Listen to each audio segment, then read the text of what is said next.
everyone! Welcome back to the Curious Kitchen. I'm Claire, and today we're making apple pie.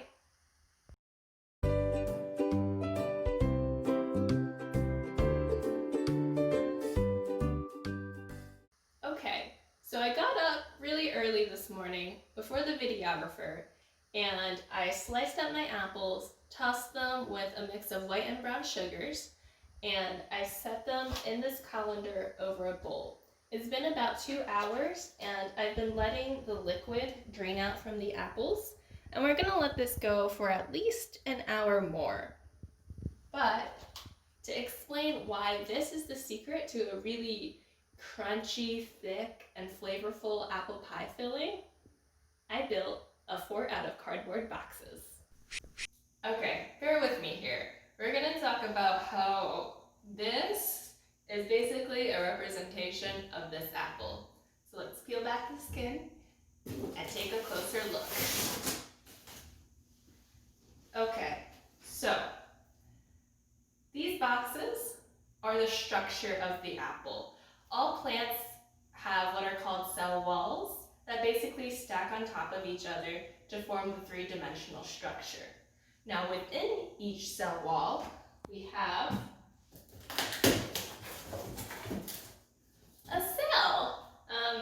So cells are the makeup of all organisms. Like humans have a lot of cells, plants have a lot of cells, yeast are single cells, but they're essentially like water balloons. So pretend this is a water balloon. So they can expand and contract kind of depending on how much water they hold. And in an apple, all of these cell walls are filled with cells. Now, the structure is reinforced by something called pectin. Pectin is like a glue. So between each of these cell walls is a lot of pectin holding them together. So in a fresh apple, when we bite through it, the cell walls are really sturdy in their space. So we actually slice through the cell walls and slice open the cells. So all that water kind of bursts out, and that's how we get a really nice, juicy and crunchy apple. On the other hand, in a kind of older apple, the glue, the pectin, has kind of broken down a little bit. So when we bite through the apple, what happens is we separate the cell walls. So instead of slicing through the cells, we actually just separate the walls, kind of like this. We don't break the water balloons open, and so we don't really sense that juiciness. Now, what does this mean for our apple pie? Well, when we cook apples, if we just bake them straight in like heat and expose them to a lot of water, what happens is we break down the pectin, one, so this glue gets all weakened and all of our cells kind of dissolve, so we get like glass here, and a cell wall there, and a cell wall here, and we lose all of this structure. And that's why, like applesauce, those apples are really mushy. And the other thing that happens is all of our cells burst and leak water everywhere. So that's why apple pies often are really, watery, because all of that water leaks out of the cells. A lot of recipes use, a little flour or cornstarch in the filling to kind of help soak this up, but it doesn't always do the job fully. Now, what we are doing by draining the apples with the sugar is two things. One, the sugar is going to reinforce the pectin, so it's going to help hold these boxes really tightly together even when we put it in the oven. So that's going to help the apples stay crunchy, which gives the apple pie a really nice texture. Second of all, the sugar actually helps to draw some water out of the cells, and we'll talk about this why in a couple seconds. But essentially, instead of breaking the cells open and letting all the water gush out, it kind of slowly leaches it out of the cells so that the apples themselves don't have that much water to give off when they finally go into the oven. And then the water we get, there's a lot of flavor in there. We don't want to lose it. So we're just going to cook it down into a syrup that we're going to toss with our apples and bake later. So let's go back a bit and talk a little more in depth about how this draining step is going to leach some water out of the apples and reinforce the pectin.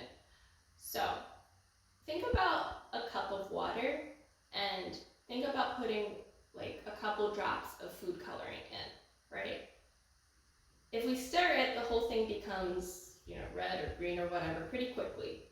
But if we put the food coloring in and just let it sit, we get a couple concentrated drops of color, but if we let it sit for long enough, the color is going to diffuse throughout the glass, and then our whole glass of water is going to become the same color again.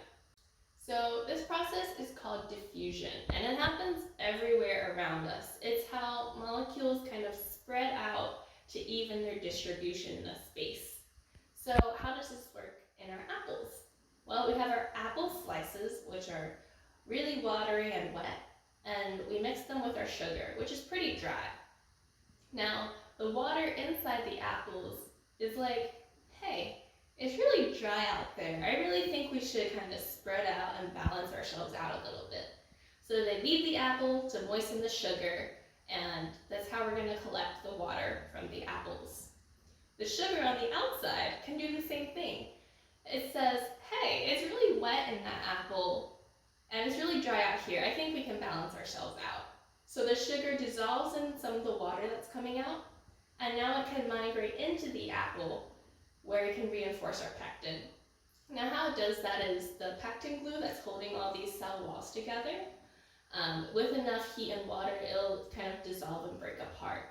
Now sugar really likes water, and it can grab onto a lot of water, so even when our apples are in the oven and baking, the sugar that is diffusing into the apples from this step says, hey, I love all this water, I'm going to keep it to myself, and the pectin doesn't get any, so it can't really dissolve.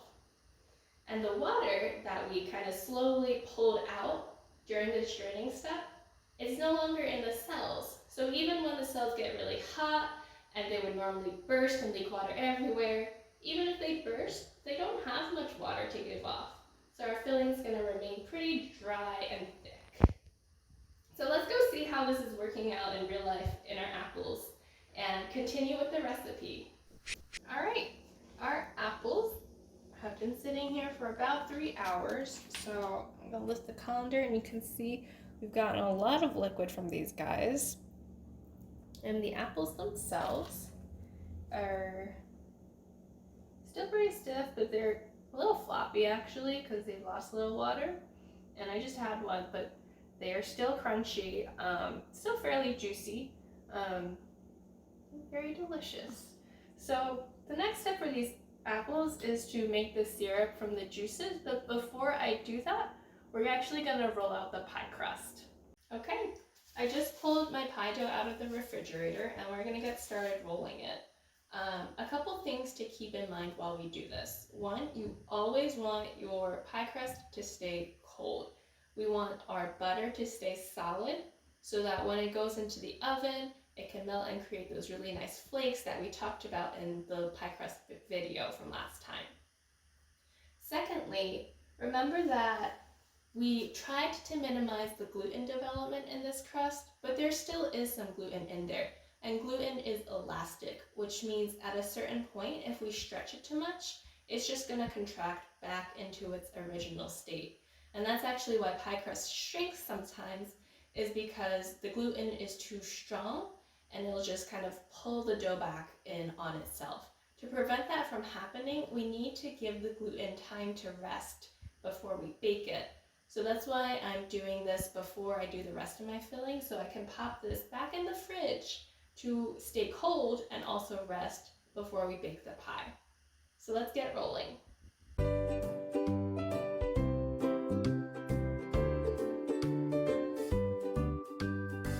Okay, so I'm going to start by measuring out this liquid.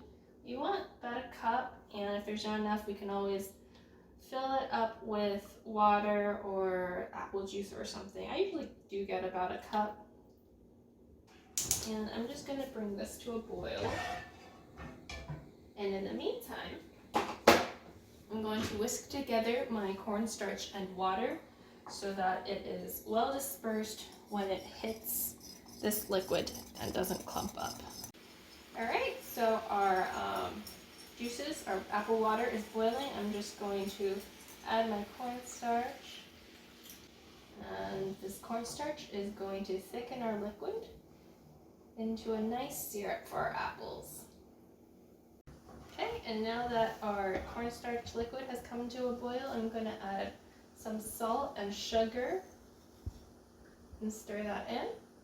And we're going to let this boil for about 2 minutes. We really want to make sure the cornstarch is cooked through so that it won't continue to thicken while it's in the oven. All right, it's been a couple minutes. I'm just going to turn off the heat. And while it's still hot, we are going to stir in some butter and some apple pie spice.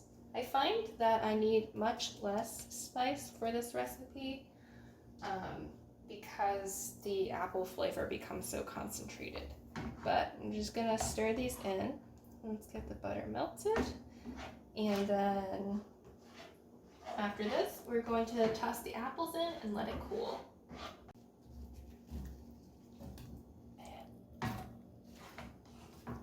Yes. And if you don't want to bake this into a pie, you just want the apple pie filling, you can actually just pop a lid back on this and simmer it for 20 minutes or so until the apples are done. And I actually really like that to sometimes eat with my yogurt in the morning. Okay, now that our filling is mostly cool, I'm just gonna pour it into my crust, and then we're gonna top it and egg wash it and get it baking.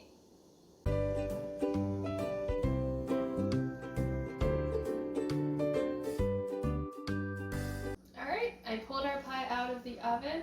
It's nicely browned, it smells amazing. We're just gonna let it cool and then we'll slice it and show it to you guys. All right, here's our pie. I can't wait to dig into it. Thank you for watching. If you'd like to try this recipe, I've linked it down below. It's also in my blog at ccc'scuriouskitchen.wordpress.com. Yeah, give it a try. I'd love to know how it goes. See you next time.